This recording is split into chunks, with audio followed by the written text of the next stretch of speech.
സജ്ജനങ്ങളെ, ചതുർത്ഥികളിൽ ഏറ്റവും വിശേഷപ്പെട്ട ചതുർത്ഥിയെക്കുറിച്ച് നമുക്കൊന്നറിയാം. ഭാദ്രപദ മാസത്തിലെ വിനായക ചതുർത്ഥി ചതുർത്ഥികളിൽ ഏറെ വിശേഷപ്പെട്ടതായാണ് കരുതുന്നത്.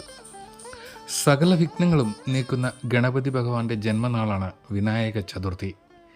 വിനായക ചതുർത്ഥി ആഘോഷവുമായി ബന്ധപ്പെട്ട് നിരവധി വിശ്വാസങ്ങളും ആചാരങ്ങളുമാണ് സമൂഹത്തിൽ നിലനിൽക്കുന്നത്. വിനായക ചതുർത്ഥിയുമായി ബന്ധപ്പെട്ട പ്രധാനപ്പെട്ട ഐതിഹ്യം എന്താണെന്ന് നമുക്കൊന്ന് നോക്കാം. ഒരിക്കൽ ചന്ദ്രലോകത്തിൽ നടക്കുന്ന വിരുന്നിലേക്ക് ഗണപതിക്കും ക്ഷണം ലഭിച്ചു.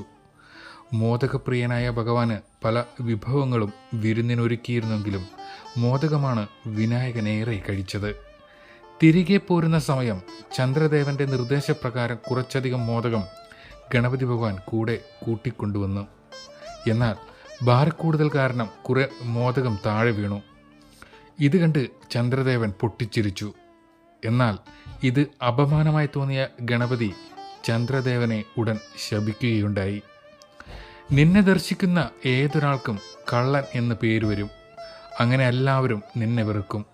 ഇങ്ങനെയായിരുന്നു ആ ശാപം. അബദ്ധം മനസ്സിലാക്കിയ ചന്ദ്രദേവൻ ഗണപതിയോട് ക്ഷമാപണം നടത്തുകയും ശാപമുക്തി നൽകാൻ അപേക്ഷിക്കുകയും ചെയ്തു.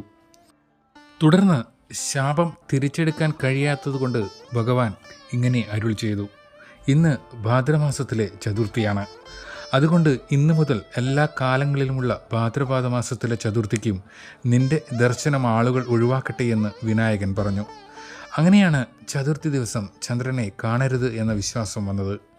ചതുർത്ഥി ദിവസം ചന്ദ്രനെ കാണുന്നത് ചീത്തപ്പേര് കേൾക്കുവാനും മോഷണക്കുറ്റം ആരോപിക്കപ്പെടുവാനും കാരണമാകുമെന്നാണ് വിശ്വാസം. വിനായക ചതുർത്ഥി ദിവസം വ്രതം നോറ്റാൽ അനേക ഫലങ്ങൾ ലഭിക്കും. ചിങ്ങമാസത്തിലെ കറുത്തവാവ് കഴിഞ്ഞു വരുന്ന ചതുർത്ഥി അഥവാ വെളുത്തപക്ഷ ചതുർത്ഥിയാണ് ഗണപതിയുടെ ജന്മദിനം. അതാണ് വിനായക ചതുർത്ഥിയായി ആഘോഷിക്കപ്പെടുന്നത്. അന്നേ ദിവസം ഗണേശ പ്രീതികരങ്ങളായ കർമ്മങ്ങൾ അനുഷ്ഠിക്കുന്നത് ഉത്തമമാണ്. ഹൈന്ദവ വിശ്വാസപ്രകാരം ഏത് ശുഭകാര്യത്തിനു മുമ്പും വിഘ്ന നിവാരണത്തിനായി ഗണപതി പൂജ നടത്താറുണ്ട്. ഗണേശന്റെ പിറന്നാൾ ദിനത്തിൽ ചതുർത്ഥി പൂജ നടത്തുന്നത് മംഗല്യ തടസ്സം, വിദ്യാതടസ്സം, സന്താന തടസ്സം, ഗ്രഹ നിർമ്മാണ തടസ്സം എന്നിങ്ങനെയുള്ള സകല വിഘ്നങ്ങളും ഒഴിവാക്കുവാൻ ഉത്തമമാണ്. വിനായക ചതുർത്ഥിയിൽ ഗണപതിയുടെ 1008 ഭാവങ്ങളെ വർണ്ണിക്കുന്ന ഗണേശ സഹസ്രനാമം ഭക്തിയോടെ പാരായണം ചെയ്യുന്നത് അത്യുത്തമമാണ്. ഗണനാഥനായ ഗണപതി ഭഗവാന് പ്രാധാന്യം നൽകിക്കൊണ്ട് ചെയ്യുന്ന എല്ലാ പ്രവൃത്തിയും ഫലപ്രാപ്തിയിലെത്തുമെന്നാണ് വിശ്വാസം. സർവാഭിഷ്ടസിദ്ധിക്ക് ചതുർത്ഥി ദിനത്തിൽ ഗണപതിക്ക് മുക്കൂറ്റി, കറുക എന്നിവ കൊണ്ട് മാല അർച്ചന, മോദക നിവേദ്യം, ഗണപതി ഹോമം എന്നിവ നടത്തിയാൽ സർവാഭിഷ്ടസിദ്ധിയാണ് ഫലം. വീടുകളിൽ മോദകം അഥവാ കൊഴുക്കട്ട ഉണ്ടാക്കി ഭക്ഷണപ്രിയായ ഗണേശനെ ധ്യാനിച്ച് അടുപ്പിൽ സമർപ്പിച്ച ശേഷം കുടുംബാംഗങ്ങൾ ഒത്തൊരുമിച്ചിരുന്ന് കഴിക്കുന്നത് കുടുംബൈശ്വര്യവർദ്ധനവിന് ഉത്തമമാണ്. കൂടാതെ കേതു ദശാദോഷം അനുഭവിക്കുന്നവർ ദോഷപരിഹാരമായി വിനായക ചതുർത്ഥി ദിനത്തിൽ ഗണേശ പൂജ, ഗണപതി ഹോമം എന്നിവ നടത്തിയാൽ അതിവേഗ ഫലസിദ്ധി ലഭിക്കുമെന്നാണ് വിശ്വാസം.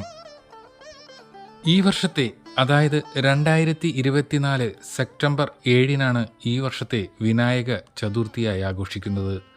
അതുകൊണ്ട് തന്നെ ഭക്തന്മാരുടെ എല്ലാവരുടെയും ശ്രദ്ധയും പ്രാർത്ഥനയും ആ ദിവസം ഭഗവാനിൽ അലിഞ്ഞു ചേരാൻ ഒപ്പമുണ്ടാവണമെന്നും പ്രാർത്ഥിക്കുന്നു. നിങ്ങളുടെയും നിങ്ങളുടെ കുടുംബത്തിൻ്റെയും ഉയർച്ചയ്ക്കായി രുദ്രവീണ എപ്പോഴും നിങ്ങളോടൊപ്പം ഉണ്ടാകും. ഇനിയും രുദ്രവീണയെ പിന്തുടർന്നിട്ടില്ല എങ്കിൽ പിന്തുടരുമല്ലോ.